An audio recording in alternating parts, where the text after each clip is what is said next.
Сәлем достар, біз бүгін әлемдегі ең қауіпті әуежайлар жайында айтатын боламыз.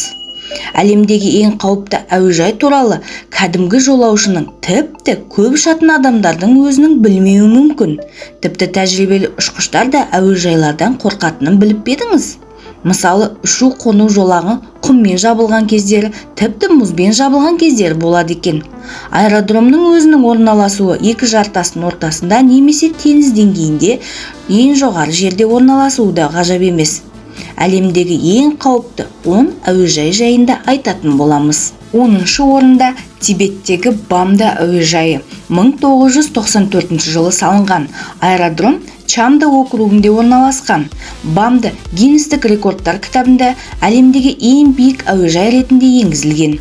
Теңіз деңгейінен 4334 метр биіктікте орналасқан. Бұл биіктікте ауа қысымы қалыптыдан 60%-ын құрайды. Адамдар оттегінің жетіспеушілігін сезінеді. Ұшақ жылдамдыққа жету үшін ұшу-қону жолағының әдеттегі аэродромдарға қарағанда ұзағырақ болуы керек. Сол себепті жолақ салынған. Оның ұзындығы 5500 метрді құрайды. Қытайдың барлық аэродромдар арасындағы рекордтық көрсеткішке ие болды.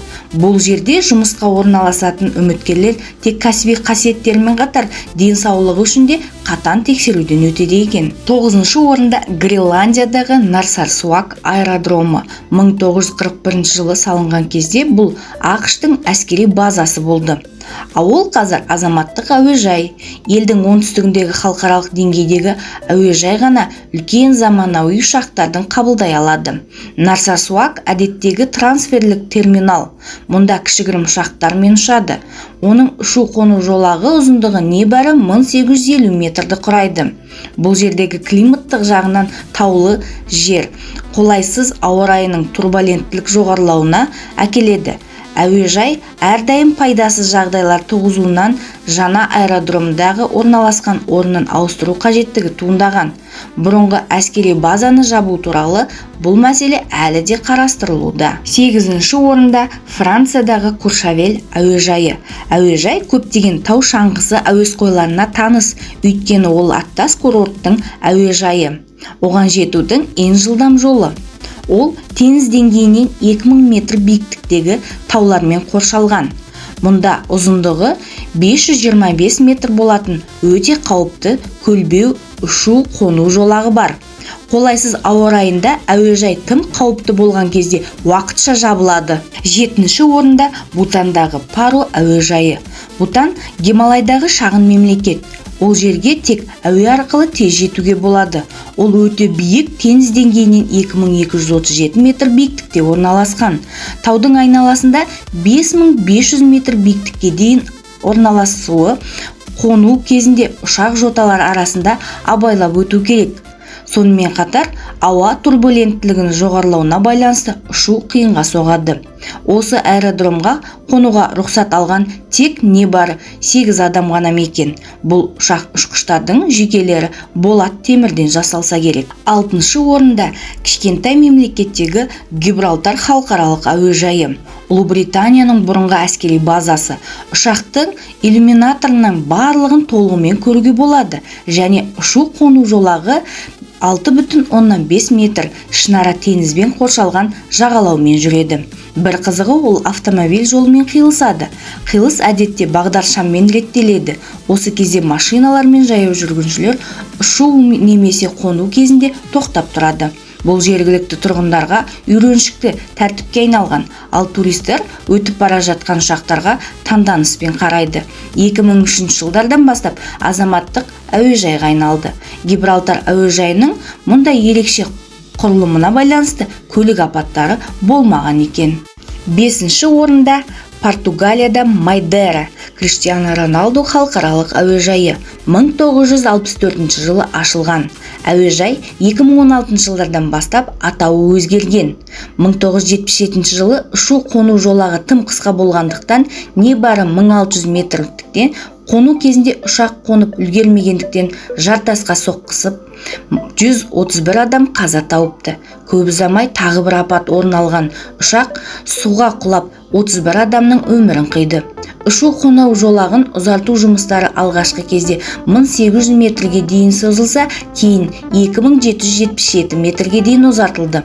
Жаңа ұшу-қону жолағының әдеуір бөлігі биіктігі 50 метрге дейін 180 метрге дейін тіркелген тұрақты темір-бетон эскадасынан өтеді.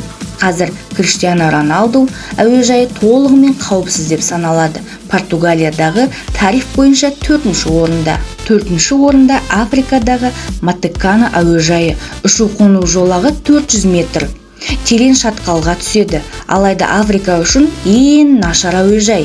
Ұшақ әйгілі кинофильмдегідей аздаған жылдамдықтан кейін тұңғиыққа құлап барып, қажетті жылдамдыққа ие болады және соңғы сәтте ұшады екен. 2009 жылы жабылғанға дейін Матеканада мұнда көрші мемлекеттерден ұшақтар қабылданған. Қазір ұшу жолағы ұзартылып, жеке авиацияның шағын ұшақтары үшін ғана ашық екен. 3-ші орында Сан-Мартин. Ханшайым Джулиана әуежайы. Кариб теңізіндегі әулие Мартин аралы, Франция мен Голландия арасында екіге бөлінген. Голландия аумағындағы Ханшайым Джулиана әуежайының ұшу-қону жолағы небары 2300 метрді құрайды. Жергілікті Махо жағажайының небары 50 метр қашықтықтан басталады. Отыратын лайнер жағажайдан небары 10 метр биіктіктен ұшады. Адамдар қауіп туралы ескертуге қарамастан төмен ұшатын ұшақпен селфи жасау үшін осында жаппай жиналады. 1977 жылы әуежай қоршауында тұрған жаңа зеландиялық турист ұшып бара жатқан Boeing 737 қозғалтқыштарынан ауа ағынымен ұшып кетіп, және сол жерде жан тапсырады. Бұл жерде жартастар ұшақтарға да қауіп төндіреді. Сондай-ақ ұшқыштар үнемі сақтықпен өтуі қажет. 2-ші орында Непалдағы Тензин және Хиллари әуежайы. Бұл Эверест маңындағы жалғыз әуежай. Осы жерден теңіз деңгейінен 2860 метр биіктіктен көптеген өрлеу экспедициялары басталады. 2008 жылы ол Эверестке барған алғашқы альпинистердің атын алады. Тензин Норгай және Эдмунд Хиллари. Төмен бұлт және тұрақты жел әуежайдың жиі жабылуына себеп болып табылады. Ауа райының сәттілігімен тікұшақ туристері тікелей Эвересттің етегімен базалық лагерге 6000 метр биіктікке жеткізіледі.